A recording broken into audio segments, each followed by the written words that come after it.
des étrangers tuko wapitaji qui avancent vers leur destination finale. ambao tunaenda kwa mwelekezo wa Notre ukamilifu. joie éternelle est devant. Na hiyo furaha yetu ya milele iko mbele. Ici là, nous n'avons que la joie éphémère. Hapa tu tuna furaha ya kupita. Mais pour les enfants de Dieu, Lakini kwa watoto wa Mungu, notre joie ne dépend pas des circonstances. furaha yetu haitokani na majira. Nous avons la joie du salut. Tunakuwa nayo furaha ya J'ai wokovu. des problèmes aujourd'hui. Nakuwa na tatizo Mais je leo. sais qu'un jour ça prendra fin pour toute l'éternité. Najua siku moja itamalizika mwisho wa Mais milele celui yote. qui est dehors, Lakini mwenye iko nje, il a la joie selon les circonstances. anakuwa tuna furaha Quand kupitia les majira. circonstances sont finies, Ndani ya majira c'est inaisha, le deuil maintenant. anakuwa analia Et sasa. même après sa mort, Na hata kifo chake c'est de pleurer pour toute l'éternité. inakuwa kulia tu ya milele Mais yote. toi, Lakini tu wewe es sauvé unaokolewa pour vivre avec ton Dieu kwa kuishi na pour Mungu wako toute l'éternité. katika umilele yote. Applaudissez le roi de Shangilia gloire. Bwana wa mabwana. Célébrez le Saint-Esprit ce matin. Shangilia Roho Mtakatifu asubuhi Il ya est leo. là ce matin. Niko pale asubuhi. Peut-être c'est la première fois. Inakuwa mara ya Je kwanza lui ai dit, Dieu va te parler aujourd'hui. nikamwambia Mungu J'ai atakusemea un leo. message pour toi.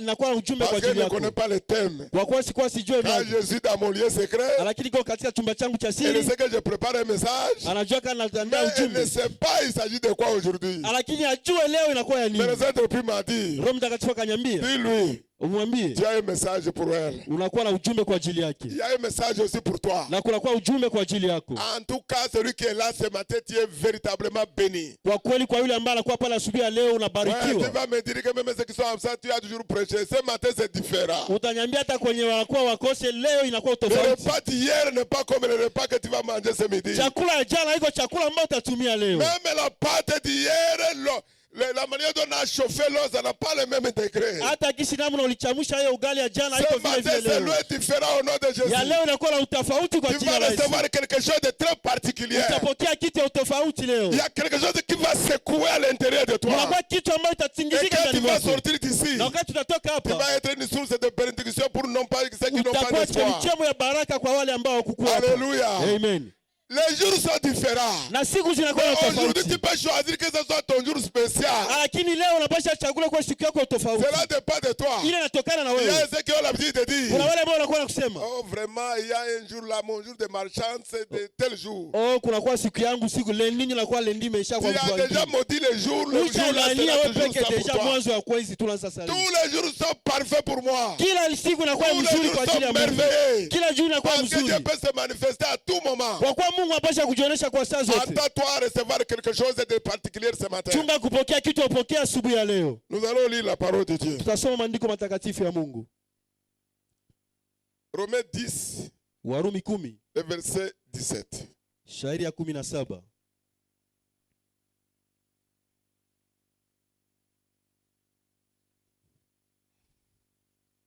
Non. Nous allons commencer par 1 Corinthiens chapitre 13 et le verset 13. Tutaanzia kwa Wakorinto wa kwanza 13:13. Je n'ai pas bien arrangé mes versets. 1 Corinthiens 13 et le verset 13. Wakorinto wa kwanza 13:13. Là, il est écrit maintenant, donc, ces trois choses des mères. La foi,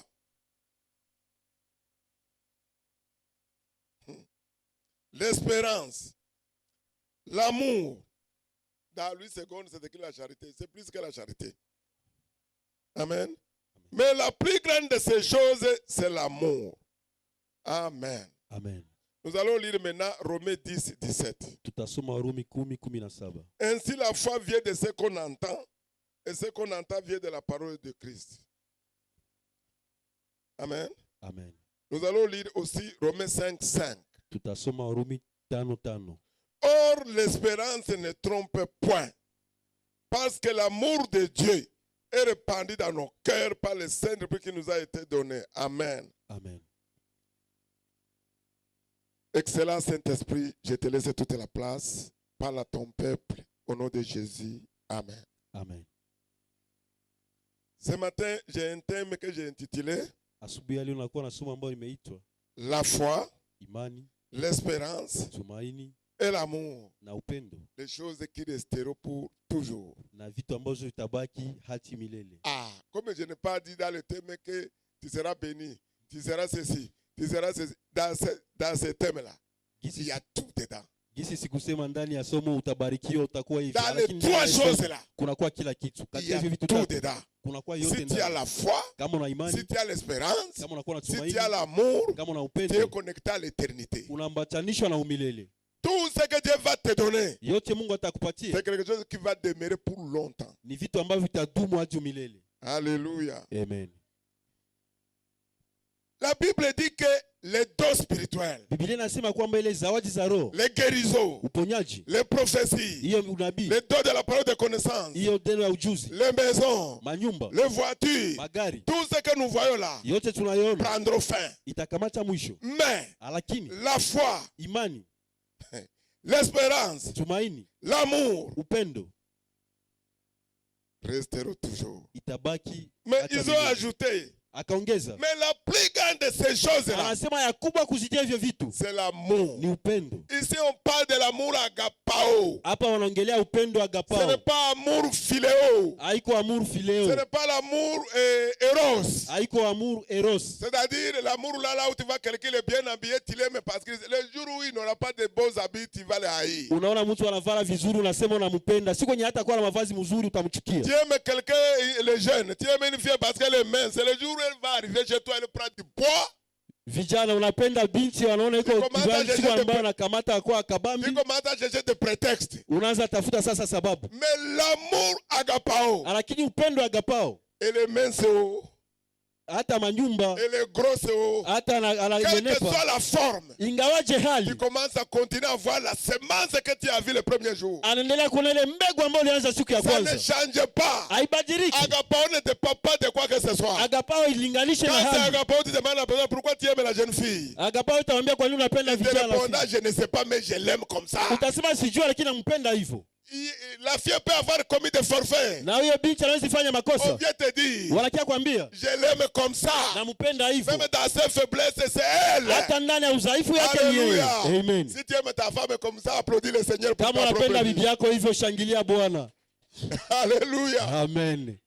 Quand je voulais me marier avec ma femme, Wakati itafuta kuoana j'ai un mama, ami pasteur il est du Libéria. kunakuwa rafiki yangu ambaye anakuwa ku Liberia. Nous tous, on était à la chasse. Sisi wote tulikuwa tuko tunatafuta, C'est-à-dire, nous étions dans la tente. tulikuwa tunasubiria, Et chaque fois, il me montrait, il disait qu'il aime celle-là, il aime celle-là. na kila mara alikuwa ananionyesha napenda huyu, napenda huyu, Et il voulait les filles teint clair, na alipenda watu wenye kuangara, les filles minces. wenye wambamba. C'était son choix. Ilikuwa chaguo Mais moi, lake. je ne te dirai pas mon choix. Mimi sitakwambia yangu, Mon choix est là.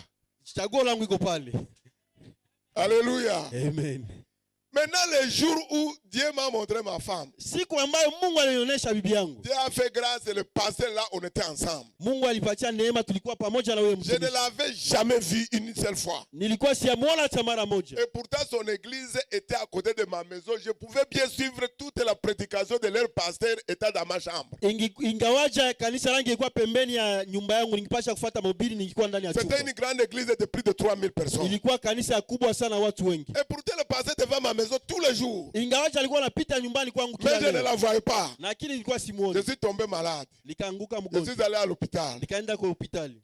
Et ce jour-là, Hiyo siku elle rit parce qu'elle se rappelle. anacheka kwa kuwa nakumbuka.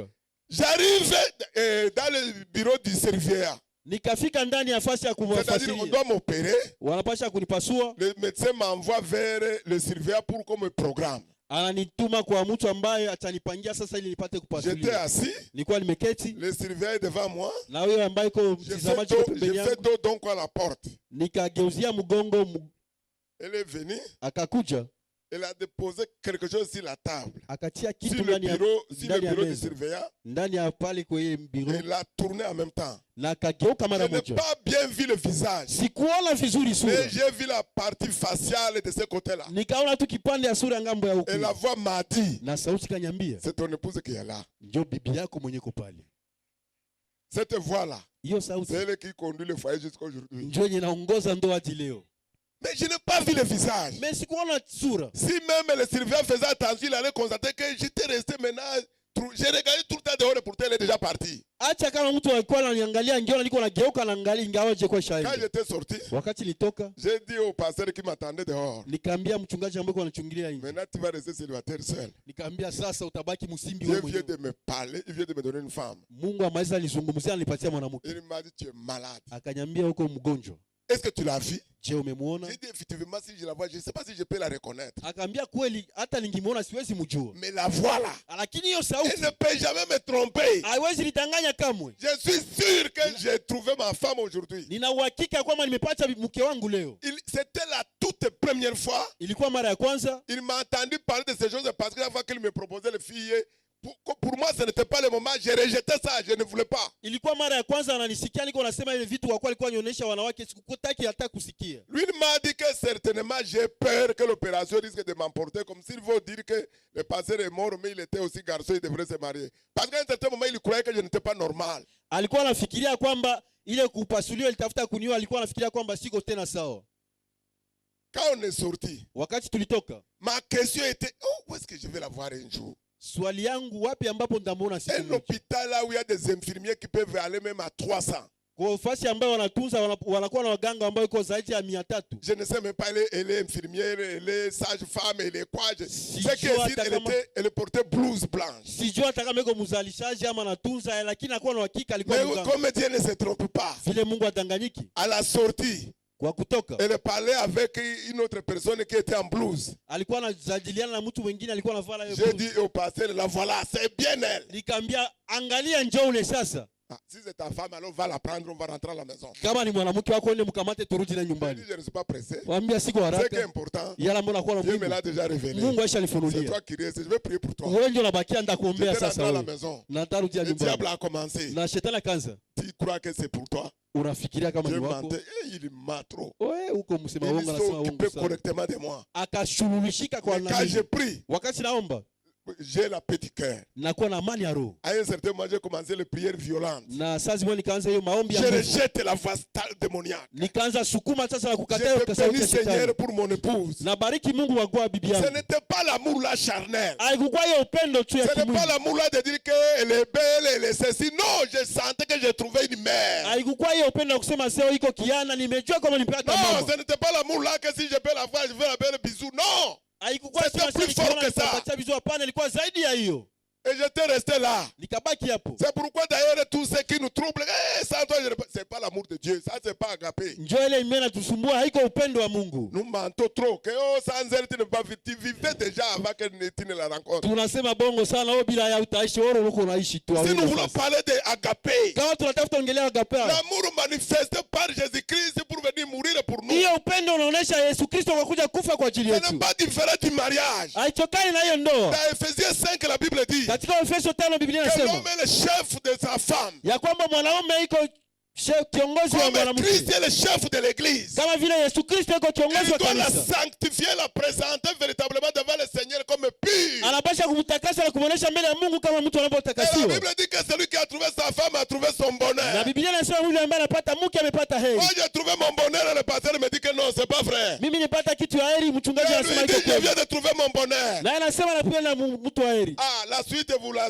connaissez, elle est là. Na yale yanayoendelea mnaona iko Elle pale. m'a fatigué. Mais Alinichokesha je savais très bien que c'est elle. lakini nimejua Je vizuri ni n'ai yeye. jamais utilisé le langage de venir lui dire que non, tu sais, Dieu m'a dit non. Siwezi kumwambia sauti Mungu amesema Ça, hapana. c'est la manipulation. Ne faut pas aller dire à la fille que Dieu t'a dit que c'est elle. Usingeenda ambia mwanamke kama Mungu amekufunulia ni wewe. Quand c'est comme ça, Kama ni hivyo elle va croire que c'est la manipulation, elle ne pourra même pas prier. ataona kwamba hata atakupata wakati ya kuomba. Je suis allé parce que je sais que la voix là ne peut pas me tromper. Nikaenda kwa kuwa nimejua hiyo sauti haiwezi nidanganya. Vous savez quoi? Mnajua nini? J'étais dans les conditions où tu ne pouvais pas dire à une fille fonctionnaire que tu l'aimes.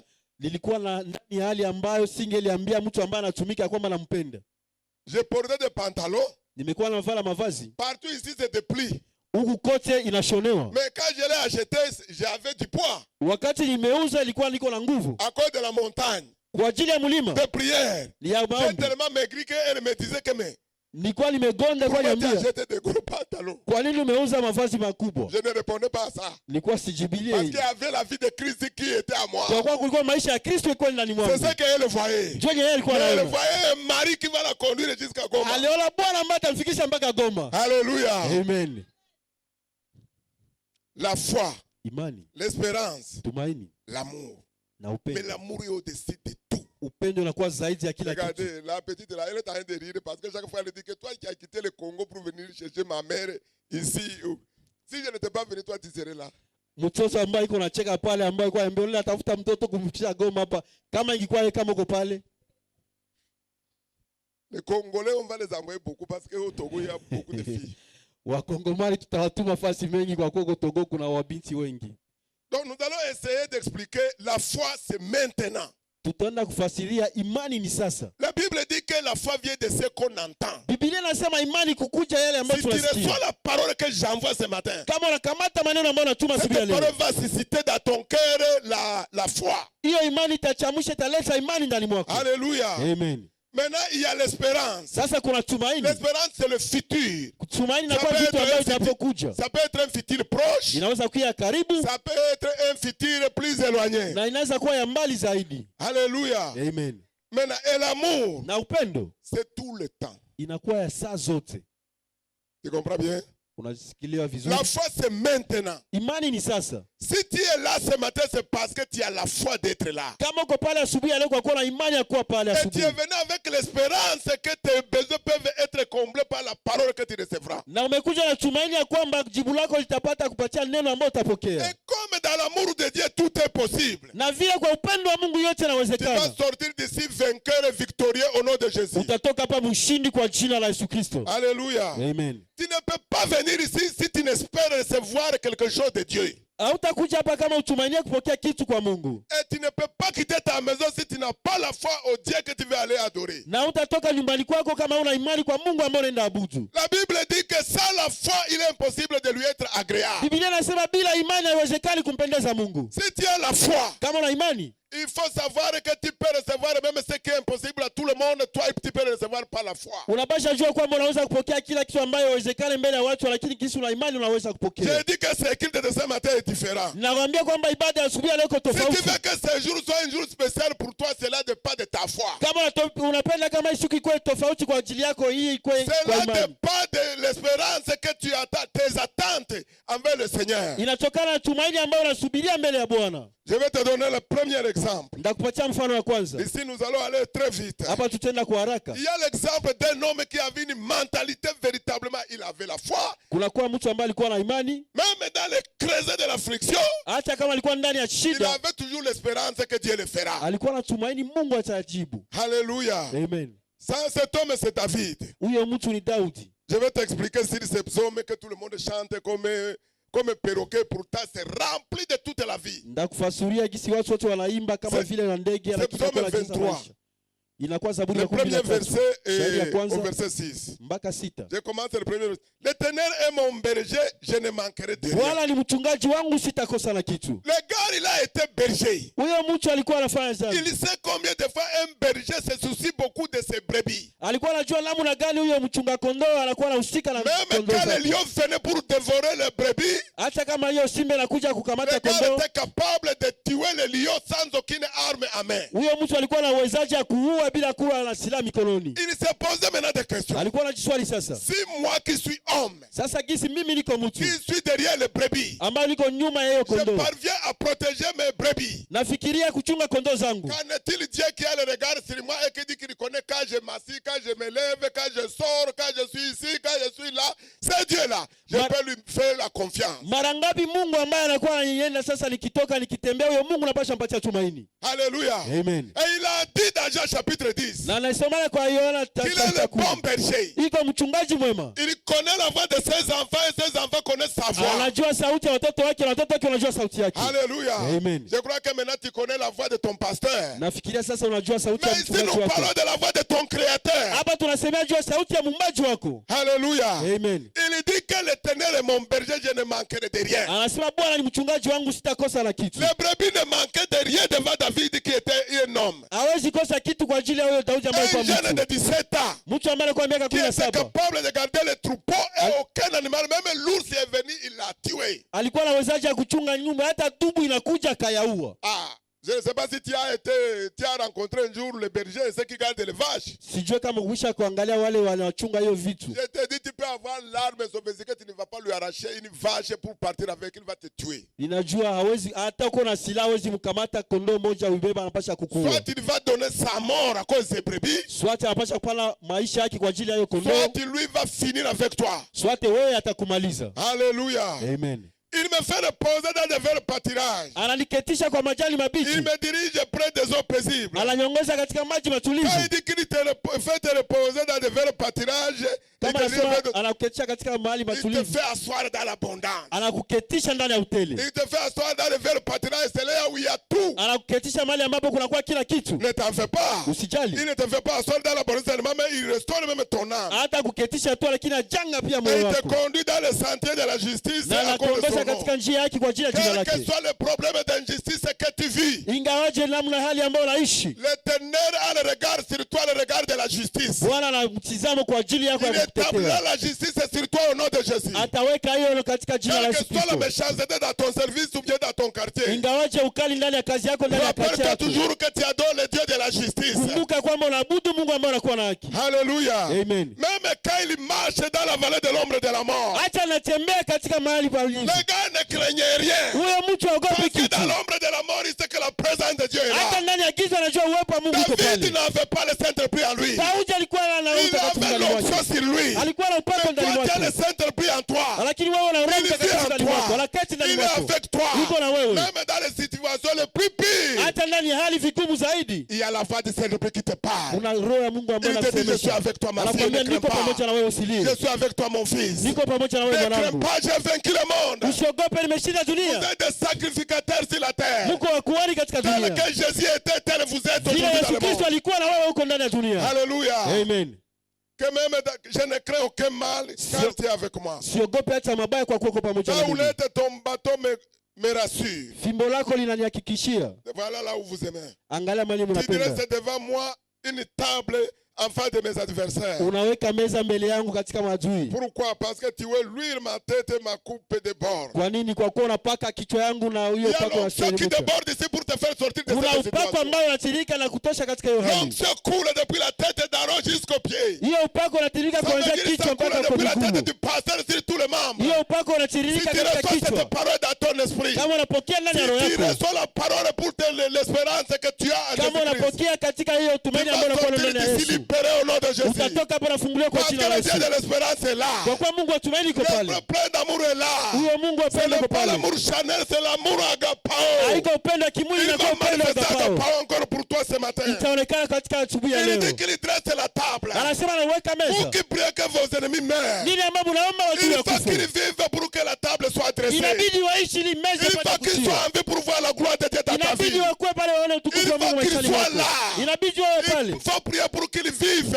Unapaswa waombee Et waishi qu'ils puissent voir la gloire de Dieu dans ta vie. na waone upako wa Mungu katika maishani Et ceux mwako. qui prient pour que leurs ennemis meurent. Wale ambao wanaombea juu ya C'est kufa des chrétiens peurés. wako waoga. Et ils ont peur. Wanakuwa na S'il woga. continue à vivre, peut-être il va me tuer. Wao wakiendelea kuisha Il ne peut taniwa. rien contre toi. Hawezi kufanyizia Quel que kitu. soit ce qu'il peut déclarer, il peut dire partout s'il pouvait te Ingawaje yote tuer. ambao hawezi tabiri fasi yote S'il avait le kabisa pouvoir de kitu. te tuer, il t'aurait déjà tué depuis longtemps. Maintenant, il est en retard. Alikuwa na uwezo wa kuwa angekuwa mbele zamani, sasa anakuwa anabaki nyuma. Alléluia. Amen. Il dresse devant moi une table. Anaweka meza mbele yangu. Ouh. Ce n'est pas leur absence. Haiko kwa C'est wakati au moment wako. qu'ils sont là. Unabidi Ce wakuwe n'est pas pale. après leur mort. Haiko wakisha C'est kufa. devant eux qu'ils dressent la Ni table. mbele yao ndio Cette wanachia table veut meza. dire quoi? Hiyo meza Ça inamaanisha peut être nini? ton mariage. Inaweza kuwa Ils ndoa yako. viennent se cacher derrière. Watakuja Et pour kubaki dire, nyuma. avait déclaré que tu ne vas jamais te marier. Ingawaje walisema Tu ne vas hutaoa. jamais prospérer. Tu ne Hautaendelea. vas jamais réussir. Hautafaulu. Cette réussite viendra de son Hiyo vivant. kufaulu watakuwa na wako Ce hai. mariage aura rien à son vivant. Hiyo ndoa itakuja na Mais wako quand hai. il viendra dans ce mariage, Hata unapokuja ndani ya il va ndoa se cacher derrière. watajificha huko La nyuma. table est dressée. Hiyo meza Mais il ne peut inajengwa, pas s'approcher de la table du hawatakaribia hiyo roi. meza kwa mfalme. Alléluia. Amen. Il va dresser cette table à coup sûr. Ataweka hiyo meza kwa Parce qu'il y a kweli. l'onction qui coule sur Kwa kuwa toi. upako ambao unatirika L'onction, kwa c'est ajili la yako. présence de Dieu en Hiyo toi. upako ni uwepo wa C'est Mungu ndani l'onction qui mwako. fait la différence. Na hiyo ndio itafanya tofauti. Alléluia. Amen. Il ajoute, Anaongeza. oui, le bonheur et la grâce. Anasema huyu ndio neema na fadhili. Le bonheur et la grâce. neema na Ce fadhili n'est pas seulement dimanche que ça va t'accompagner. haiko tu siku ya C'est Mungu tous les jours itakushindikiza que kila siku, c'est une ordonnance du Seigneur. inakuwa kitu ambayo Que Bwana la grâce et le anatuambia. bonheur doivent être tes compagnons de tous les jours. Wakati neema na baraka inapasha kuwa warafiki za kila siku, David, comme le Saint-Esprit n'habitait pas à lui, vile Daudi Roho Mtakatifu lui, akuwa il ndani disait mwake, qu'il va habiter dans la maison de l'Éternel jusqu'à la fin de ses yeye jours. alikuwa anaenda sema atabakia Mais nyumbani mwa toi, Bwana tu es kila déjà siku. la maison de Dieu. Sasa wewe unakuwa hekalu la Il vit Bwana, en toi. anaketi ndani Il est venu mwako, avec le bonheur. anakuja na Il est uweli, venu avec la promotion. anakuja na Il est venu kufunguliwa, avec tout ce qu'il a. anakuja Il na est yote venu anakuwa avec tout ce nayo, qu'il est. anakuwa na Il est yote venu iko, avec son pouvoir, anakuja na son mamlaka autorité. kupitia uwezo. Et quand tu vas sortir Na wakati d'ici, tutatoka hapa, tu as une source de bénédiction. tutakuwa chemchemu ya Quand tu baraka. arrives là où il y a le désert, Wakati unafika mwanjani kunakuwa ukiwa, là où il y a un désastre, kunakuwa les gens n'ont ukiwa, plus d'espérance.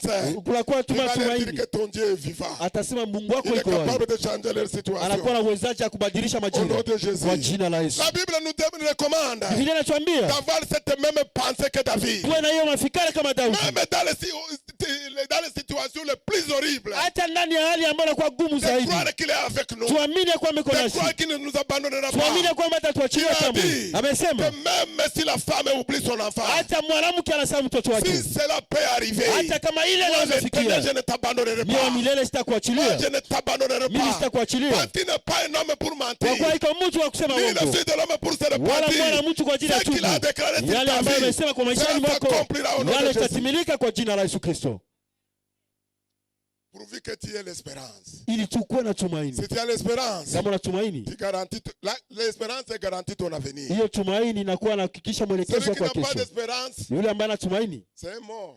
anakuwa mufu, Il n'espère plus rien. atamanie tena kitu. L'Ecclésiaste dit, hein, Na wale wa Ecclesiastes même wanasema un arbre hata mti qu'on coupe, ambao wanakata, mais quand il y a des racines, wakati kunakuwa hiyo l'arbre racine, a encore de l'espérance parce que les racines sont là, ça peut toujours pousser et devenir un grand arbre. kwa kuwa kunakuwa mizizi hiyo inapasha ota tena inakuwa tena mti Je vous mkubwa. ai dit ici, je vous ai donné un message ici, Nimeupatia ujumbe hapa dans Genèse le premier chapitre, katika Mwanzo sura 1 qu'il y avait des eaux remplies la terre. ya kwamba kulikuwa maji na jaa Mais ça dunia, n'avait pas affecté ce qui était à l'intérieur. lakini haikugusa ile ambayo ilikuwa Malgré ndani. tes problèmes, ton homme intérieur ne peut jamais être affecté par Ingawaje ça. tatizo zako, mtu wako wa ndani hawezi Le guswa. vrai toi est encore à l'intérieur. Mtu wako wa ndani iko ndani Le mwako, vrai toi ne s'est pas encore révélé au monde. mtu wako wa ndani hajajifunua kwa Ton ndani ya dunia. leadership va étonner le monde. Hiyo ukuu wako itashangaza dunia. Alléluia. Amen. Vous savez quoi? Unajua nini? La bonne nouvelle de l'évangile, c'est pour transformer les hommes. Habari njema ya injili ni C'est kubadilisha pour watu, les amener de quitter la poussière pour aller au sommet et s'asseoir avec les ni rois. kuwaketisha kutosha katika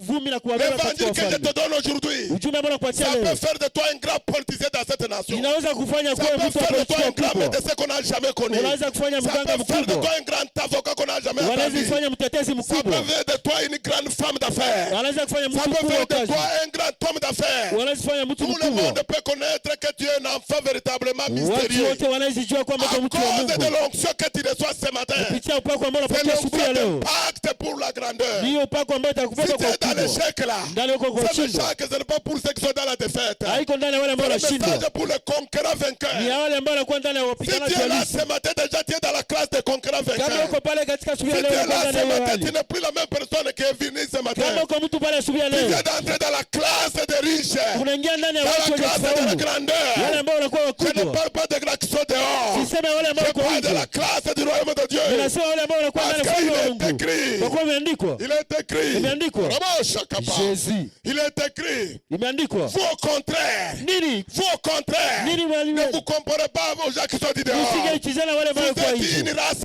élue. Munakuwa taifa Une lililochaguliwa. sacerdoce royale. Munakuwa wali wa Une Mungu. nation sainte. Munakuwa taifa Un peuple takatifu. acquis spécial. Nini ambayo mko tofauti? Tout appel de Dieu est élevé. Yote ambayo yanakuwa Si ya Dieu Mungu t'a appelé pour yafunuliwa. être son enfant, Kama Mungu amekuja mtoto wake, tu es dans la classe des rois. umekuwa ndani ya C'est un kesi. message pour les rois que je te donne ce matin. Inakuwa ujumbe wa ufalme Tu dois unakuachia sortir siku ya de leo. plainte. Utatokea katika hiyo hali, katika kulia. Fixe tes regards sur la grandeur que Dieu te Uangalie réserve. katika ukubwa ambao Bwana amekuandalia.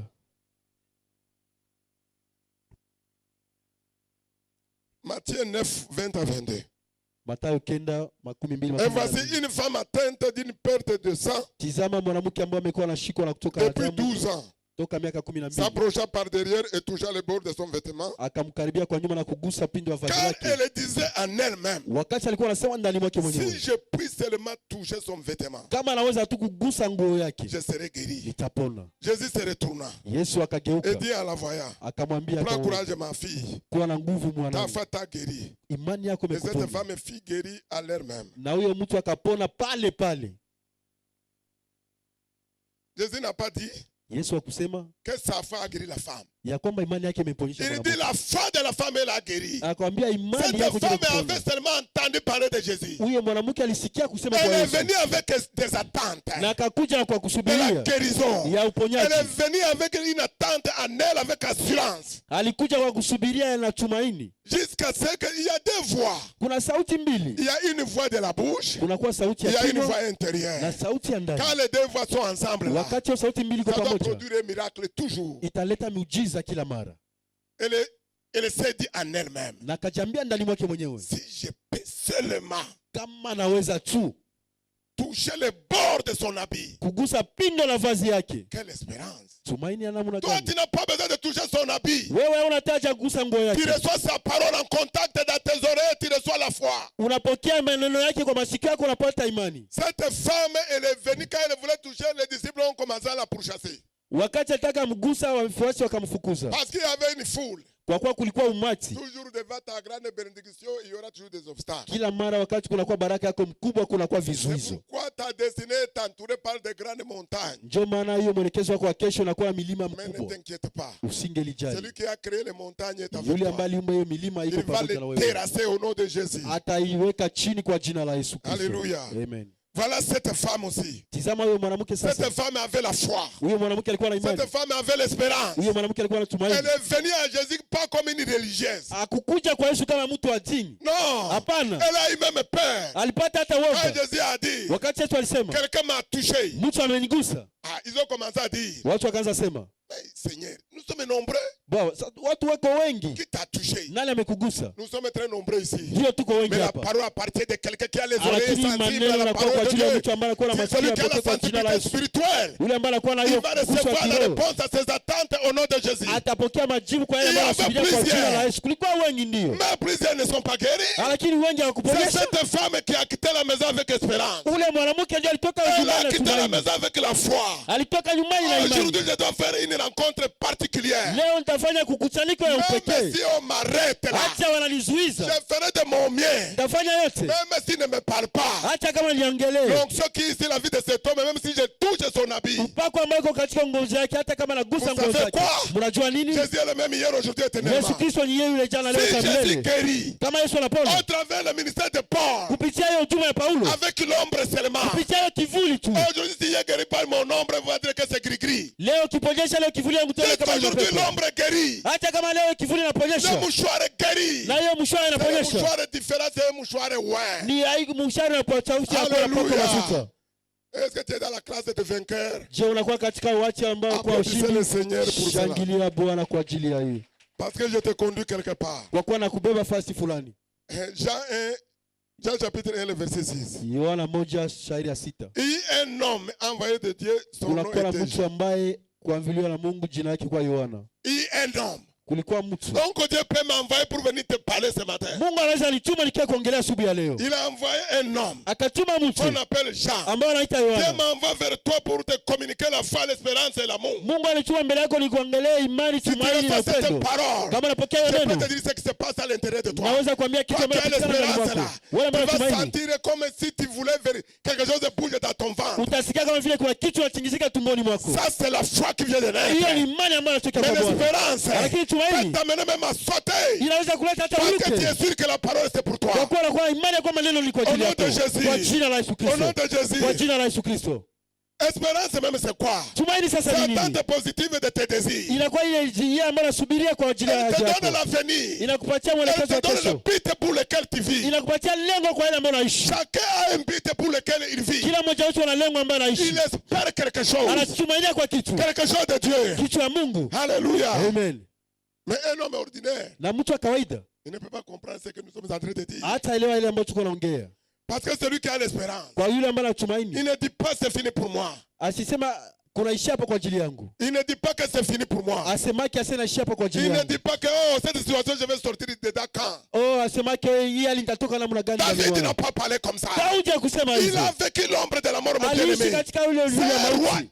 Est-ce Ni que tu te mfalme rends compte de mpendwa. vivre dans un pays? Je, unafikiria kuishi ndani ya Ce n'est nchi? pas n'importe qui te poursuit, c'est le président de la République. Haiko mtu wa kawaida, lakini akuwa rais ndio la Il kufuatilia. l'a pourchassé partout. Alimfuatilia mahali pote, Mais la grâce de Dieu était avec lui. lakini neema Mungu kwa pamoja Il n'a naye. pas réussi à le tuer. Akufikiria kumuua. Par contre, David a eu l'opportunité. Ingawaje ndio Daudi akapata Mais muda il a mzuri, regardé. Je ne akamtizama, peux pas toucher sur le oued de akasema l'éternel. sitamtilia yule Je ambaye ne mettrai anapewa pas la main mafuta, sur le oued de l'éternel. sitamtilia mkono mpaka leo mafuta ya Bwana. Tu as cette onction. Unakuwa na ile upako, Tu es intouchable. uko mtu ambaye Tu hapaswi es kuguswa, invincible. haupaswi Tu es kuchanjwa, indomptable. uko mtu wa Parce ajabu, que tu as l'onction de Dieu kwa sur kuwa toi. unakuwa na upako wa Mungu Dans ndani l'Ancien mwako. Testament, Katika agano la l'onction kale, était seulement sur les serviteurs de Dieu. hiyo upako kwa Dans le watumishi wa Nouveau Mungu. Testament, Agano jipya l'onction est sur tous les enfants de Dieu. inakuwa kwa C'est watoto wote pourquoi wa nous avons Mungu. reçu tous Ndio maana tumepokea l'ordre de sote mission internationale. hiyo ambayo kwenda mahali Commence à popote. témoigner à Jérusalem. Tuanze kwanza Va Yerusalemu, en Judée. twende Va Yudea, dans la Samarie. twende Samaria, Jusqu'à l'extrémité de la terre. hata katika Il maisha. savait très bien qu'il ne pouvait pas t'envoyer sans l'onction. Alijua hata kutuma bila upako. Il y a l'onction dans les affaires. Kunakuwa upako katika L'onction de makazi, la prospérité. upako wa Il y a kuendelea, l'onction de la sagesse. upako ya hekima. Quand tu parles, Wakati tout le unasema, monde écoute ce que tu dis. kila mtu Et anasikiliza il unasema obéit. na Il anatii. y a l'onction du discernement. Kunakuwa upako wa Il y a kutofautisha, plusieurs onctions. kuna upako nyingi, Mais ce matin, lakini asubuhi c'est ya leo l'onction de l'espérance, de la foi et de l'amour. upako ya utumaini, C'est ya l'onction là imani que na Dieu te upendo communique dans ton wenye esprit. Mungu anatia kwenye Il roho te yako, rassure qu'il ne t'abandonnera pas. anakuhakikishia Ne atakuachilia, regarde pas, ne tourne pas tes regards inquiets. lakini Que usingelitizama c'est macho fini yako, pour toi. ubaki tu Comment je vais unasema, faire? wewe nitafanya namna Ne gani? t'inquiète pas. Usingelijali. Celui à qui tu as cru, Yule ambaye il umemwamini connaît tout. anajua Il yote, voit tout. anaona yote, Rien n'est caché devant lui. hakuna kitu afichwa mbele zake.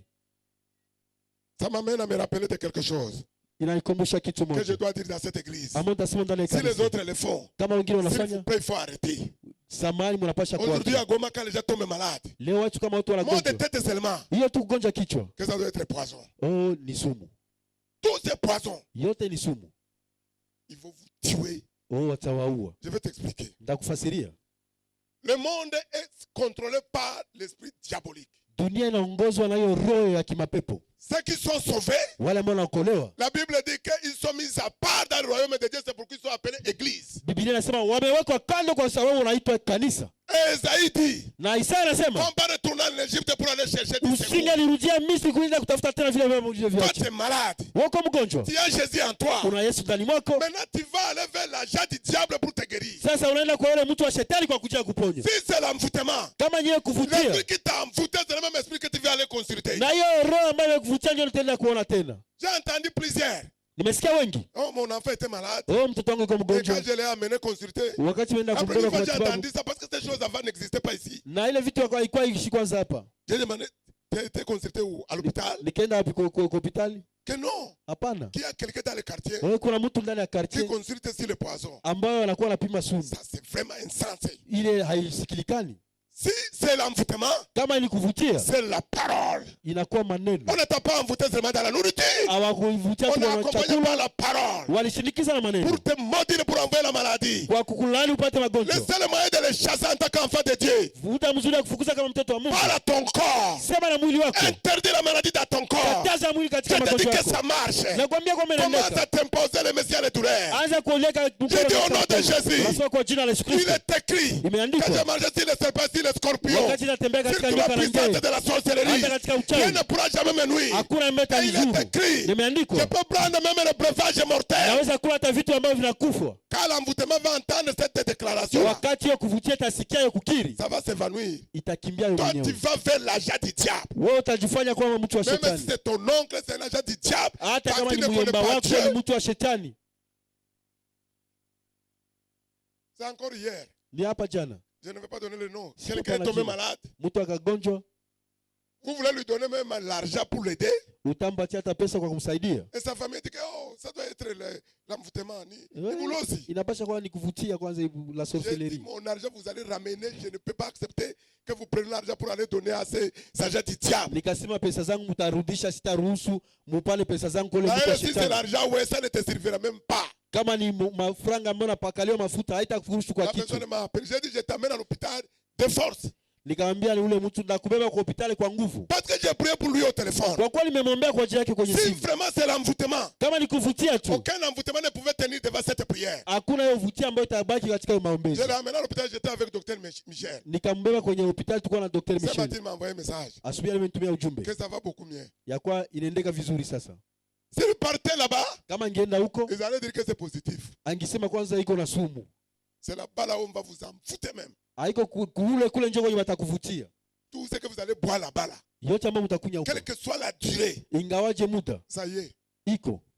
Tu peux dire que j'y étais, je n'ai pas eu autre conséquence. Ça y est. Ukasema Ça va se révéler un jour. nilikuwa hakuna hata tokeo moja mbaya Satan iko. n'est pas bête. Itafunulia siku Il moja connaît shetani le yuko bon moment pour pumbavu. agir. Anajua namna Il y a gani les gens qui kutimiza. traînent les mauvais esprits. Kuna watu ambao wanafanya hiyo maroho Il ne mbaya, fait rien. hawafai kitu. Il attend un bon moment. Anachunga muda mzuri. Même pour Jésus, Hata kwa ajili ya Yesu. il connaît l'heure à laquelle il devrait venir. Anajua muda ambao ipasha C'est kuja. pourquoi Jésus lui a dit, Ndio maana Yesu amwambia, c'est ton heure. ni wakati wako. Parce que la nuit, Kwa kuwa jioni les œuvres de ténèbres, kazi za shetani c'est l'heure de Satan. ilikuwa kazi za yule shetani. Comment toi tu as de la lumière? Nani gali wewe uko ndani ya nuru? Tu peux aller chercher la guérison, la réussite. Unaweza enda tafuta hiyo C'est lui uponyaji qui kufaulu. te donne le problème. Regardez là où il est assis. Ule ambaye anakupatia, angalia kwanza Regardez vile les conditions dans anavala. lesquelles il est. Angalia hali ambayo iko ndani. Lui-même, il n'a pas la vie, il va te donner la Yeye vie. mwenyewe Comment? hana maisha. Namna gani atakupatia maisha? Maman, je bénis le Seigneur pour ta vie. Mama, nabariki Mungu kwa ajili ya Ah. maisha yako. On allait te perdre parce que tu irais là. Si tu partais là-bas, Tungekupoteza wakati ungeenda on huko. ne te verrait plus jamais. Hatungekuona tena. Mais comme tu connais la parole de Dieu, Vile unajua maneno ya Mungu, elle a pris le produit, c'est pas interdit. ndio alikamata dawa ikataziwe. Et aujourd'hui, elle est avec moi, elle est en train de sauter, louer le Seigneur. Na leo iko pale kuna ruka na kuabudu Mungu pamoja na mimi. Plusieurs sont morts Wengi wamekufa en allant vers ces charlatans. kwa kwenda wale ambao waiko C'est une wanapiganisha. honte pour la nation. Inakuwa hole kwa taifa. Mot de tête, Oh, kichwa, Nibulosi. c'est la Mot de sorcellerie. ventre, Tumbu, Nibulosi. c'est la sorcellerie. Mais- Comme Nibulosi, Si c'est la sorcellerie, alors ne Ça, mange plus ailleurs. usikulete na nje. Mange seulement à la maison. Kulea tu nyumbani. Mais le problème est que demain tu vas accuser abusivement ta femme Na shuda sasa utashitaki hata mwanamke ou ta wako maman. ama mama yako. Quelle mentalité. Hali ya namna Ici, nous gani? parlons de mentalité de vainqueur en Christ. Hapa tunasema ile washindi ndani ya Yesu Nous Kristo. parlons des enfants de Dieu qui ont l'esprit de Dieu. Tunakuwa watoto wa Mungu ambao Qui sont wanakuwa roho ya capables Mungu. d'apporter la guérison pour arrêter ces désordres. Ambao wanapasha kuleta uponyaji wa Qui sont kubadilisha hiyo hali. capables de changer ce pays. Ambao wanapasha badilisha hii taifa. Quel que soit le temps que cela prend. Ingawaje Nous muda ambao allons utakamata. impacter dans cette nation. Sisi tukaacha kutisha Nous ndani ya allons taifa. impacter, les gens doivent Sisi changer. tutatisha na watu Cette watabadilika. tu sais, le grand problème de l'homme, ce n'est pas le diable, c'est l'ignorance. Unajua shida kubwa ya mtu haiko shetani anakila kwa kutokujua. Quand j'ai été là-bas, il a trouvé que c'était poison, il m'a donné le produit. Tu crois que tu es guéri? Wakati nilikuwa kule nipatia magonjwa nafikiria kama umepona. Il a apaisé ça. Parce Ah, que mais lui tuliza est tu. celui qui, et l'esprit qui t'a envoûté sont un. Kwa kuwa ile roho ambayo Comme imekuvutia tu ni lui as donné wamoja. l'argent, il va apaiser. Mais ça y est. Gisu umempatia Si pesa tu es ici que atatuliza. tu avais fait ces choses-là, Kama kwa sababu umekwisha fanya hivyo. il faut venir chercher, nous allons prier pour toi. C'est Ukuje là. tafuta tutaomba kwa ajili yako. Ça y est. Iko. Ça va agir avec une autre facette. Itapita tu kwa sura nyingine. C'était la maladie. Ilikuwa Ça ugonjwa. peut être un blocage pour autre chose. Inaweza kuwa kizuizo kwa Et kitu tu es kingine. devenu un point de contact pour Satan. Na unakuwa nukta ambayo utambatana na shetani. Arrêtez ça. Achana na hiyo. Satan sait très bien que tu ne devrais même pas aller chez lui. Shetani anajua mzuri hautaenda hata kwa ajili Il yake. sait que tu es un enfant de Dieu. Anajua kwa mtoto wa Il Mungu. le sait très bien. Anajua vizuri. Il a même peur de toi. Anakuogopa Mais hata. toi, tu as peur de lui. Sasa wewe ndio unakuwa unamuogopa yeye. Continue. Endelea.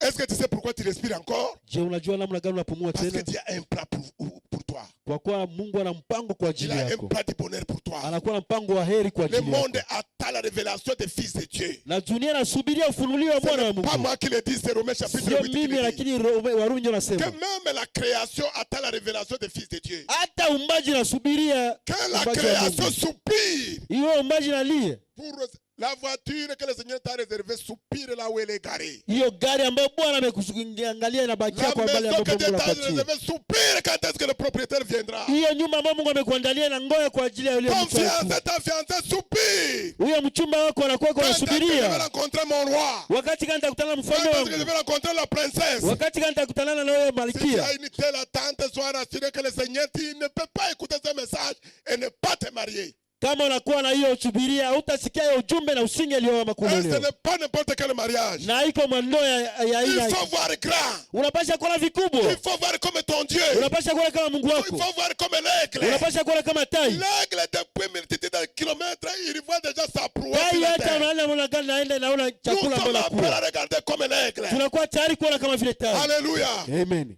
Vous allez voir les jours à venir. Mtaona siku zinakuja. On va construire quelque chose. Les gens vont dire qu'il y a un nouveau stade qu'une église veut construire. Oh, tutajenga kitu watu watasema kuna kwa stadi ambao watu wa Ce kanisa ne lapasha sera pas un jenga. stade, ce sera une maison de Dieu. Haitakuwa uwanja, itakuwa nyumba ya Les gens Mungu. seront nombreux tellement que ton argent ne peut pas construire ça. Ne t'inquiète pas. Watu watakuwa wengi, pesa zako haitajenga, usijali. Ne t'inquiète pas. Usijali. L'argent est là. J'ai vu ça encore. Pesa iko pale, nimeona tena. Dieu va susciter, ça va être comme un stade. Mungu ataamsha, itakuwa kama vile Circulaire, uwanja. va noter. Uende andika. Et ceux qui vont sortir de cette église, Na wale watatoka ils ndani ya vont régner kanisa. dans cette nation. Nous Watatawala ndani avons ya accepté taifa. de payer le prix, quelle que soit la douleur. Hawatalipa gharama ingawacha hiyo huzuni. Je ne parle pas des gens qui sont dehors. Siseme kwa watu wako En nje. toi, il y a véritablement le leadership grand. Ndani mwako kuna hiyo ukubwa ambao unakuwa. Tu veux travailler pour quelqu'un. Unapaswa kutumikia kwa ajili ya mtu. Non, pour toi. Kwa Si je ajili peux yako. trouver un emploi, Oh, kama nitapata kazi, je serai heureux. nitakuwa Qui heri. t'a dit? Nani amekwambia? Le travail ne peut jamais te rendre heureux. Hiyo kazi haitakufanya kuwa heri. Ça diminue un peu les soucis. Inapunguza njoo hiyo. Mais ce que Dieu a déposé en toi, Lakini yale ambayo Mungu ameweka ça n'a ndani rien à mwako voir avec le diplôme. haitokani na macheti Ça ya n'a rien à matibabu. voir avec la science. Haitokani na hiyo Ça n'a ujuzi. rien à voir avec des relations. Haitokani na hiyo C'est pour uhusiano. toi seul. Ni kwa ajili yako C'est une mwenyewe. destinée que tu dois accomplir. Mwelekezo ambao unapaswa Ma kutimiliza. prière pour toi ce Maombi matin. yangu kwa ajili yako asubuhi ya leo. Tu es appelé à être politicien. Umeita kwa kuwa Je crois que tu es politicien. appelé pour être politicien. Nafikiria umeita kuwa Tu seras politicien. le plus grand politicien de cette nation. Amen. Tu peux prendre ça comme même l'amusement. Amen. Tu seras un grand politicien dans cette nation. Amen. Mais sois intègre. Amen. Il y a des grands docteurs. Kuna kwa Tous daktari ces wakubwa. étudiants qui sont ici là. Wote ambao unaona hapa. Les jours à venir, Siku Dieu zinakuja. va vous révéler au monde. Mungu atawafunulia Il kwa va vous watu. révéler non seulement les doctorats, Atawafunulia kwa mais de doktora, qualité. lakini watu Au wakubwa nom de zaidi. Jésus, Kwa jina la je Yesu Kristo. préfère qu'on m'amène toutes les personnes Nafikiria waniletea watu wote qui croient qu'ils n'ont plus d'avenir. ambao wanafikiria kwamba Dans wana les 2 à mwelekezo 3 ans, katika que miaka toute la vie mitatu, puisse se dire, na watu wote mais waseme celui-là je le connais, huyo mtu namjua, mais je connais son père, najua baba je yake, connais sa mère, najua mama mais yake. comment il peut devenir comme ça? Namna gani anaweza C'est kuwa hivyo? l'évangile de Sali qui le Niyo fait. injili ya C'est la inafanya. grâce de Dieu qui le Neema fait. ya Mungu ndio inayofanya. Quand les gens parlent que l'église de Karambiri, Wakati watu wanasema il y a des milliardaires, kuna ils ne miliarderi. sont pas venus milliardaires. Hawakukuja Ils sont miliarderi. venus pauvres comme toi et moi. Walikuja maskini kama wewe na Mais mimi. aujourd'hui, Lakini ils leo sont au sommet. wako juu. La même onction qui est sur lui, Hiyo hiyo pako c'est ya kwa la juu même yake. couverture qui est ici. Na hiyo hiyo ambayo Si nous tuzingirika hapa. obéissons à la voix de Kama tunatii l'Éternel, sauti ya milele, nous allons arriver au sommet. tutafikia Les kwa grandes juu. femmes qui sont ici, Wanawake les wakubwa grandes wako affaires hapa. sont là, Watu ambao wanafanya les grands kazi. leaders sont là. Watu wakubwa wako hapa. Apprêtez-vous, Mkuwe tayari. soyez fidèles, Mkuwe waaminifu. soyez intègres, Mkuwe kamilifu. soyez fidèles à Dieu. Mkuwe waaminifu Et kwa la Mungu. foi, Mkuwe na et imani. l'espérance. Mkuwe na tumaini. Soyez gras. Mwale Ne mkubwa. regardez pas comme les poulets dans la bassesse, Usingeliangalia kama dans la vile basse-cour. usingeliangalia kama Il vile faut regarder au-delà du mur. angalia zaidi ya Il hiyo y a une kibambazi. grande destinée qui t'attend. Kuna kwa mwelekezo mkubwa na Ta destinée kusubiria. ne peut pas passer que tu vis aujourd'hui. Mwelekezo wako utokana na Cela yale ambayo dépend unaishi de ton leo. Créateur. Lakini inatokana na muumbaji Ce wako. qu'il a déposé en toi, Yale ambayo umeweka ndani c'est mwako plus grand que tu ne le penses. ni zaidi ya mbali C'est pourquoi unafikiria. j'ai dit, Ndio maana ce nasema message c'est pour les conquérants hiyo vainqueurs. ujumbe ni kwa ajili ya C'est pas wapiganaji pour les halisi. hommes ordinaires. Haiko kwa watu wa C'est pourquoi kawaida. tu es là ce matin. Ndio maana uko pale Tu asubuhi es ya leo. appelé à la grandeur. Umeitwa kwa ukubwa. Si tu es là, Kama uko tu hapo, n'as jamais rêvé à la grandeur. haujawahi Tu kufikiria es connecté ukubwa. à la grandeur ce matin. Umeambatanishiwa La na ukubwa grandeur asubuhi ya sera ta leo. portion. Kupitia hiyo Au nom de Jésus. kwa jina la Yesu Kristo. Combien de personnes que tu vas aider Watu ngapi ambao après utasaidia ce message? kisha hiyo ujumbe? Aider, ce n'est pas seulement donner l'argent. Kusaidia watu Tu wako peux tukufanya donner pesa. l'espérance à quelqu'un. Unapasha kupatia mtu Tu peux tumaini. lui dire en dehors de la vie que tu vis à la vie. Unapasha kumwambia zaidi ya kinyume ya maisha uko naishi Ce kuna que tu uzima. vis, c'est l'illusion. Yale ambayo naishi tu Il na y a la vie kwa qui est encore cachée à lakini l'intérieur. maisha ambayo nafichwa Ce niko qu'on ndani voit, mwako. ce n'est qu'un emballage. Ndio maana inakuwa tu iko Bientôt, bahasha. cet emballage sera Hiyo ôté. bahasha wakati Et itatoka le vrai toi sera révélé naye au mtu monde. wako wa kweli itaonekana kwa jina la Yesu Au nom Kristo. de Jésus. Kwa jina la Yesu Kristo. Vous savez quoi? Mnajua nini? C'est le début de commencer à opérer dans le surnaturel. Ni hapa ndio mwanzo ya kuhubiri ndani ya vitu ya juu. Quand ça commence, Wakati itaanza, J'ai entendu des gens, les jeunes ont commencé à recevoir des visions. Nimeona vijana wanaanza pokea Quand ils m'ont maoni. parlé hier, Wakati walisema un jana, a eu la vision. oh mtu fulani mpata Vous maoni. vous appelez ça rêve. Ni mnaita Ça, hiyo c'est pas un maoni. rêve. Haiko On ne maoni. peut pas rêver ce que tu as vu. Hamutaona yenye C'est mnaona. des visions célestes. Inakuwa hiyo maoni Et ya je suis kiroho. content de ça. Nafurahia Quand vous hiyo. serez nombreux maintenant Wakati mtakuwa wengi à sasa recevoir ce genre de visions, kupokea vitu kama hiyo, on n'aura pas besoin de sortir pour aller évangéliser. hatutakuwa na haja ya Les kutoka gens kwenda viendront kuhubiri. d'eux-mêmes. Watu watakuja Parce wenyewe. qu'avec l'onction, on n'a pas besoin de la publicité. Pamoja na hiyo upako hatuna haja ya L'onction nous kujionyesha. annonce partout. Hiyo upako natutangaza Quand je mahali vais quelque popote. part, Nali fulani. même si on ne m'annonce pas, Hata wanitangaze. la personne, si c'est une autorité, n'a qu'à commettre l'erreur de me recevoir. Huyo mtu alipatia tu muda wa Il kunipokea. va obéir à la voix qui va sortir de ma voix. Atatii kwa sauti ambayo itatoka ndani mwake. Pourquoi? Kwa nini? Je n'y vais pas seul. Siku ya mimi Il y a mwenyewe l'onction qui est là. kuna upako uko pale. Quand il est méchant, Wakati niko quand je mkali, suis devant lui, wakati niko mbele il a yake asphyxié. na Sa nimetazama, méchanceté ne peut plus travailler. na hiyo kali yake haitatumika. Il peut me servir. Anaweza Et quand nipatia. je vais sortir, Wakati il ne natoka, sait pas comment il a accepté. hata jua C'est namna ce gani que nous alitoka. sommes, mes bien-aimés. Vile ndio Tu tuko n'es pas une wapendwa. personne ordinaire. Hauko mtu wa La kawaida. Bible dit, Biblia inasema ces choses-là, hiyo vitu c'est les enfants de Dieu qui peuvent le na comprendre. watoto wa Mungu tu ndio Mais wanapaswa un homme kuelewa. ordinaire Ni mtu wa ne kawaida comprend pas les choses de l'esprit. aelewe vitu vya roho. Lève-toi sur tes pieds. Shimama katika miguu yako, Nous allons prier. tutaomba.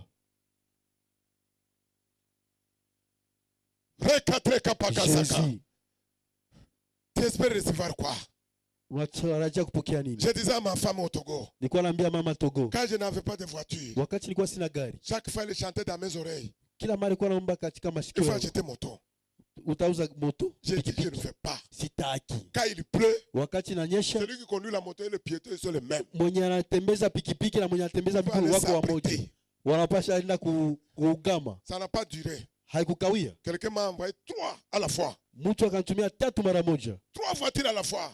gari 3 mara moja. Un bienfait n'est jamais perdu. Na hiyo Il faut toujours mazuri s'aimer dans la mazuri vie des gens. hayawahi kupotea, anapasha kupanda maisha ya watu. Ah, mais ces véhicules m'ont fait souffrir. Na hiyo gari kaniteseka kweli, Parce que pour les vendre depuis le port, kwa kuwa kwa kuuzisha hayo c'était compliqué. ilikuwa ajabu. Dieu me dit, je ne l'avais pas associé. Mungu akasema sikukuwa pamoja Même naye, si c'est un bienfait, hata kama ni mtu ambaye ce n'était amekupatia, pas le moment. haikukuwa Je wakati. n'avais pas de voiture, mais j'étais obligé de les vendre. Je n'ai même pas utilisé une. Na nilikuwa na gari nikakuwa shurutisha kuuzisha na sikutumia hata moja. Plus tard, Na kisha il me dit, maintenant le moment est arrivé. Mungu akaniambia sasa Il me muda dit, donner une inafika, voiture. utapata sasa gari. J'ai dit à ma femme, Nikamwambia mama, quand c'est arrivé, wakati c'est au ikifika moment où on n'a rien. na pale ambapo tulikuwa tuna kitu. Alléluia. Amen. Toi, tu n'as rien ce matin. Wewe Tu una penses que kitu, c'est fini pour toi. oh, inaisha C'est un kwako. mensonge de Satan. Ni uongo wa shetani, C'est un menteur. ni mongo. Ce n'est pas ce que tu as vu. Haiko ndio umeona, Ce n'est pas la révélation que tu as reçue. haiko ndio yenye umeona. Tu as faim. Una njala, Mais en annonçant la bonne nouvelle, na kwa kupana habari njema, les nourritures sortent de partout. na hiyo chakula inatoka Ça a pale une pote, signification plus profonde que la nourriture. inakuwa na kufasirio zaidi kuzijia hiyo chakula. Qu'est-ce que tu espères recevoir du Seigneur ce Nini matin? ambayo unatumainia kupokea kwa Bwana asubuhi ya leo? Parce que le Seigneur veut te rencontrer. Kwa kuwa Bwana anapenda J'ai kukutana dit na le wewe. culte est différent. Nakwambia ibada iko Et tofauti, ce message, na hiyo ujumbe ouh, Jésus si je peux le prêcher devant les autorités, naweza kuhubiri hata mbele ya wakubwa, le temps viendra. na wakati Je vais itakuja leur parler sans embâche. nitawaambia hiyo C'est le message qui peut les transformer. ni Vous ujumbe mettez l'espérance utabadilisha. dans le partenariat, dans des amis qui ont détruit le pays. Munatia tumaini kwa watu ambao wameharibisha nchi kwa ajili ya Si vous mettez marafiki. l'espérance à votre Dieu, Kama unatia tumaini kwa Mungu qui nous a donné cette nation qu'on ne peut jamais retrouver ailleurs. ambao ametupatia taifa ambayo tutakutana na huko nje, Un bon climat, na hiyo klima mzuri, les minéraux, na tunakuwa na hiyo la zaidi, nourriture qu'on ne peut pas trouver dans d'autres pays. chakula ambazo tutapata mahali popote, Et mais ceux qui sont dans ces pays-là, na wenye wanakuwa ndani ya hiyo nchi on dirait qu'on a sélectionné seulement les aveugles. inawaja kama vile ni vipofu ndio wanakuwa ndani, Aveugles d'intelligence surtout. na hiyo upofu ya akili Quelqu'un qui zaidi. est aveugle intelligent, avec intelligence, Mtu ambaye anakuwa kipofu kiakili il est pire qu'un aveugle des yeux. anakuwa zaidi kupitia hata yule mwenye aoni. Ouais. Ndio Quand il lui dit Dieu est capable, il dit kama ah, unamwambia Mungu anaweza, j'ai entendu kwambia ça depuis longtemps. tushachokaka na ile maneno zaidi, Aveugle d'intelligence. anakuwa anafunga kiakili. Reçois ta guérison. Wewe pokea uponyaji wako, On a toujours prié pour moi. wananyombeaka tu, Il n'est pas prêt pour recevoir quoi que ce soit. haiko tayari kwa kupokea hiyo uponyaji, Et la familialité. lakini kuambatanisha. Vous savez quoi? Je vais vous révéler un secret aujourd'hui. Unajua nini? Nitawafunulia siri leo. Je ne souhaitais même pas un jour Sitamani hata siku moja pour être tout le temps avec Papa Karambiri. kukuwa kila mara na Papa Karambili. C'est le plus dangereux danger qu'on ne peut jamais souhaiter à quelqu'un. inakuwa ole mkubwa ambayo tuwezi kuambia Quand mtu. vous avez cette familiarité, Kama anakuwa kuzoeana, tu ne bénéficieras pas beaucoup de l'onction sur sa vie. hautapokea upako mingi katika Il maisha va yako. être comme le peuple d'Israël chez Jésus. Ils n'ont rien reçu. Utakuwa kama vile taifa la Israeli hakupokea kitu. Ah, c'est pas l'enfant de Joseph. Oh, ni mtoto wa C'est pas un Yusufu charpentier. Murandambau. Mais quand je viens, Lakini kama nakuja je m'assois avec lui pendant 1 heure. na iketi naye na kwa saa moja Je vais là-bas pour poser des questions. naenda pale kwa kumswali. C'est ce que j'aime avec le docteur Didier. Na njoo ninapenda na Dr. DJ. Il est intelligent.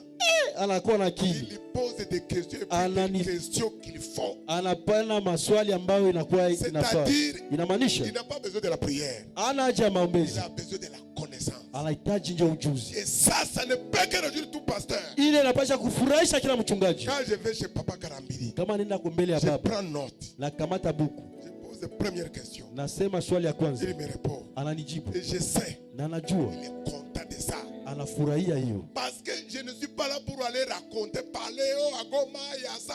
Quand on prêche, il y a les... Il n'a pas besoin de ça. Siko pale kwa kwenda kumwangalia oh, Goma tunaopa ubiri, ana haja ya hiyo. Il a besoin que je vienne de poser des questions Anahitaji ndio nikuja kumswali pour aller à une autre dimension. kwa kwenda kwa ngazi Et quand nyingine. il va prier maintenant, quand on va Na se wakati séparer, atapoomba, wakati il va tunamaliza, prier en accord avec mes préoccupations. ataomba kufuatana na yale ambayo C'est une nimemwambia. occasion pour vous dire. Na inawaambia na nini vile vile. Avant-hier, maman Hortense m'a appelé. Na siku zinapita, mama Hortense aliniita, Elle vous salue, elle vous encourage. anawapatia jambo na À cause de tout anawapongeza ce qu'ils ont vu à la télé, kupitia yote ambayo aliona kwenye ce qui TV s'est passé à Sake, ambayo imepitikana kwa Sake, et la tour de prière. na hiyo kwenye maombezi ambayo Là où on tunakuwa prie nayo 24 heures sur 24. kwenye wanaomba usiku kama vile mchana. Goma est là. Ça va faire 1 semaine. Goma iko pale, itafanya Il wiki faut prier mzima. pour cette église. Wataombea hiyo kanisa, Il faut prier pour moi et mon épouse et la famille. wataomba kwa ajili ya C'est-à-dire mchungaji na cette mama. mission 24 heures sur 24. Itakuwa pale saa zote. Elle m'a appelé. Akaniita,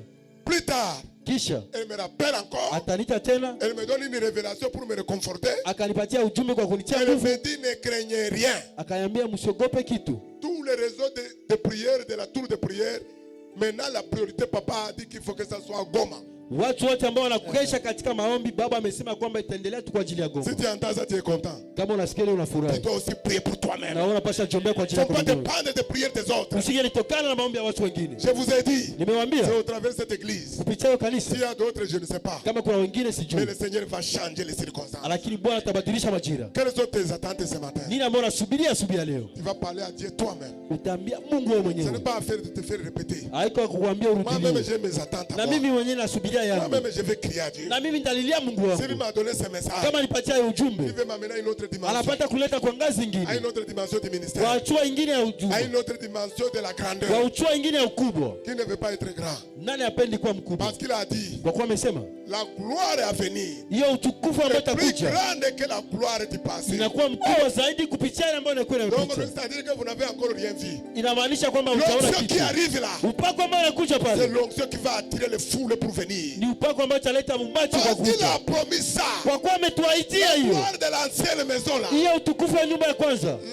Celle qui arrive là. yale ambayo yanakuja C'est sasa. pourquoi Jésus pouvait dire, Ndio maana Yesu apasha sema même Joël, hata les Yoeli, derniers jours là, siku za mwisho je répandrai de mon esprit sur toute chair. nitamimina roho yangu kwa Il watu n'y aura wote, pas d'excuses. hakutakuwa Au msamaha travers nos vies seulement, kupitia maisha yetu tu.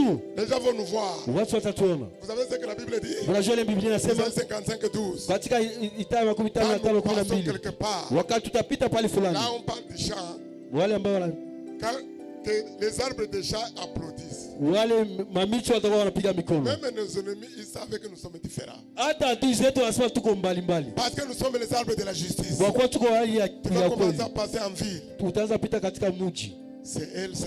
ni huyo Oui, c'est Jésus. bien elle. ndiyo ni yeye. Le Seigneur l'a rencontré. Bwana amemkutana. Parle au Seigneur de tes attentes. Ambia Bwana ile mbona Pas de unasubiria. choses grandes. Sema vitu vikubwa. Il faut regarder plus loin que là où tu regardes aujourd'hui. Angalia zaidi Que zaidi ya ta pale vision soit unapoangalia. plus grande que ce que tu vois. Maoni yako yawe kubwa zaidi kupitia yale ambayo unaona. Nous aimons trop le contentement. Tunapenda sana ile ambayo haitufurahishi. Ce n'est pas mauvais. Haiko mzuri. Mais il faut avancer. Lakini unapaswa kuendelea. Je me contente avec ce que j'ai aujourd'hui. Ndio nafurahia ile ambayo niko nayo leo. Mais j'aspire à avoir plus grand demain. Lakini natamania kuwa ya kubwa zaidi. Je ne veux pas aspirer ce que j'aurai demain. Na kesho yake sitatamania tena ile ambayo nimepata. Je dois aspirer à avoir l'espérance qui m'amène à un autre niveau. Nitatamania tena kuwa tumaini ambayo itanibeba katika ngazi nyingine. C'est ce qu'un chrétien doit être. Je ni Mkristo anapaswa kuwa. Nous sommes sur une échelle. Tuko ndani ya hiyo escalier. Nous montons. Tunapanda. Nous montons. Tunapanda. Vers notre cité céleste. Katika hali ya juu ya baba yetu. La vie n'est pas le haut et le bas. Maisha yako iko kupanda na C'est un kushuka. mensonge du monde. Ni uongo ya dunia. Pour les enfants de Dieu. Kwa watoto wa Mungu. Tu montes. Unapanda. Tu peux arriver à un niveau. Unapaswa fika mahali Ça pengine. s'arrête. Unabakia kwanza. C'est pas un pale. problème. Haiko shida. Même quand tu conduis. Hata kama Quand il y a unaongoza. feu rouge, tu t'arrêtes, non? Kama kuna kwayo unashimama Mais pale. feu vert va s'allumer. Wakati fevere itakuwa. Tu vas continuer là. Utaendelea njia. Parle à ton Dieu. Sema na baba yako. Parle de tes attentes. Sema na yale ambayo unasubiria. Parle au Seigneur. Sema na Et Bwana. quand tu auras fini, Na wakati utamaliza. je vais prier pour toi. Nitaomba kwa ajili yako. Katre kapakasaka. Reketandarabo seka. Manarabo senderebo Karibos. senderebo saka. Jenderebo sikera baba baba sikera baba. Ritandarabo sikere menega. Rimanarabo sika. Yenderebo sakaria baba baba. Jésus, Jésus, Jésus.